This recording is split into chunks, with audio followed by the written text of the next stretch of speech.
भारत में रामायण काल को सबसे महत्वपूर्ण माना जाता है, क्योंकि इस काल में मानव के वर्तमान स्वरूप में विकसित होने के साथ साथ उस काल की कई प्रजातियां भी विलुप्त हो रही थी। राम काल एक ऐसा काल था जब धरती पर अजीब तरह की प्रजातियां रहा करती थी। किस प्रकृति आपदा या अन्य कारणों से ये प्रजातियां अब विलुप्त हो गई हैं। उदाहरण के लिए बांदर, चील, भालू आदि। ऐसा माना जाता है कि रामायण काल में सभी पशु, पक्षी और मनुष्य विशालकाय शरीर वाले थे और मनुष्य की ऊंचाई लगभग 21 फीट की थी। रामायण काल में भी कई वैज्ञानिक हुए थे। नील, नल, मय, दानव, विश्वकर्मा, अग्निवेश, सुबाहु, ऋषि, अगस्त्य, वशिष्ठ, विश्वामित्र आदि कई वैज्ञानिक थे। आज के युग में जैसे आविष्कार भी रामायण काल में हुए थे। रामायण काल में अपने नाव, समुद्री जहाज, हवाई जहाज, शतरंज, रथ, धनुष बाण और कई तरह के अस्त्र शस्त्रों के नाम सुने होंगे, लेकिन उस काल में मोबाइल और लड़ाकू विमानों को नष्ट करने वाले यंत्र भी थे। रामायण काल में विभीषण के पास मधुमक्खी नामक एक रिमोट कंट्रोल डिवाइस थी और जिसका इस्तेमाल मोबाइल की तरह किया जाता था। विभीषण के पास दर्दन यंत्र भी था। लंका के 10,000 सैनिकों के पास त्रिशूल नामक एक यंत्र था, जिसके जरिए दूर से ही संदेशों का आदान प्रदान होता था। इसके अलावा एक दर्पण यंत्र भी था जो अंधेरे में प्रकाश का आभास देता था। लड़ाकू विमानों को नष्ट करने के लिए रावण के पास भस्मलोचन जैसा वैज्ञानिक था, जिससे एक विशाल दर्पण यंत्र का निर्माण किया गया था। विमानों पर प्रकाश की किरण डालने से विमान आकाश में ही नष्ट हो जाते थे। जब उसे लंका से निकाला गया तो विभीषण अपने साथ कुछ दर्पण यंत्र भी लाए थे। इन दर्पण यंत्रों में सुधार करके अग्निवेश इन यंत्रों को एक फ्रेम पर स्थापित किया गया और इन यंत्रों से लंका के विमानों की ओर प्रकाश की किरण फेंकी, जिससे लंका के विमानों की शक्ति नष्ट हो गई। लंका में यांत्रिक पुल, यांत्रिक दरवाजे और चबूतरे भी थे जो एक बटन दबाने से ऊपर नीचे हो जाते थे।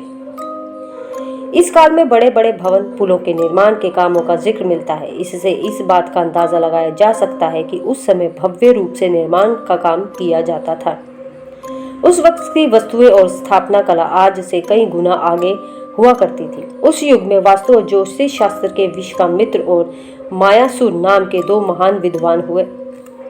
इन दोनों ने कई बड़े नगर, महल, इमारतें बनवाई। गीता प्रेस, गोरखपुर से प्रकाशित श्रीमद् वाल्मीकि रामायण कथा सुख सागर में उल्लेख किया गया है कि पुल के नामकरण के अवसर पर राम ने इसका नाम नल सेतु रखा था। इसका कारण यह था कि लंका तक पहुंचने के लिए बनाया गया पुल विश्वकर्मा के पुत्र नल द्वारा बताई गई तकनीक का उपयोग करके बनाया गया था। महाभारत में भी राम के नल सेतु का उल्लेख किया गया है। माना जाता है कि रामायण की गुफा रंगला के जंगलों के बीच एक विशाल पहाड़ी पर है, जहां उसने घोर तपस्या की थी। उसी गुफा में आज भी रावण का शव सुरक्षित रखा हुआ है। रावण की यह गुफा रंगला इलाकों के 8,000 फीट की ऊंचाई पर स्थित है, जहां 17 फीट लंबे ताबूत में रावण का शव रखा हुआ है। इस ताबूत के चारों ओर एक विशेष लेपा हुआ है, जिसके कारण यह ताबूत हजारों साल से जस का तस बना हुआ है।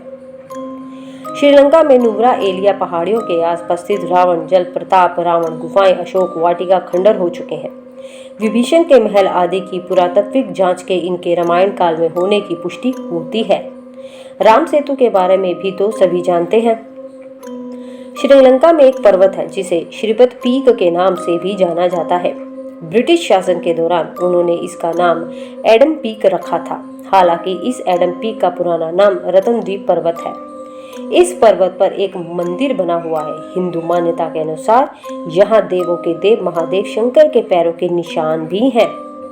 इसलिए इस स्थान को शिवनोलिपदम, शिव की ज्योति भी कहा जाता है। ये पैरों के निशान 5 फीट 7 इंच लंबे और 2 फीट 6 इंच चौड़े हैं। 2224 मीटर की ऊंचाई पर स्थित इस श्रीपद को देखने के लिए लाखों श्रद्धालु और पर्यटन यहाँ आते हैं। ईसाइयों ने इससे महत्व को समझते हुए प्रचार किया कि यह संत थॉमस के पैरों के निशान है। बौद्ध संप्रदाय के लोगों के अनुसार यह पैरों के निशान गौतम बुद्ध के हैं। मुस्लिम संप्रदाय के लोगों के अनुसार ये पैरों के निशान हजरत आदम के हैं। कुछ लोगों ने तो राम सेतु को एडम ब्रिज भी कहा है। इससे पर्वत के बारे में कहा जाता है कि वही पर्वत है जो द्रोणागिरी का एक टुकड़ा था और जिसे हनुमान जी उठाकर ले गए थे। श्रीलंका के दक्षिणी तट पर गोल में स्थित इस अत्यंत रोमांचक पर्वत को श्रीलंकाई लोग रुमसला कांडा कहते हैं। ये आलेख कितना सत्य है कितना नहीं, इसका दावा हम नहीं करते हैं।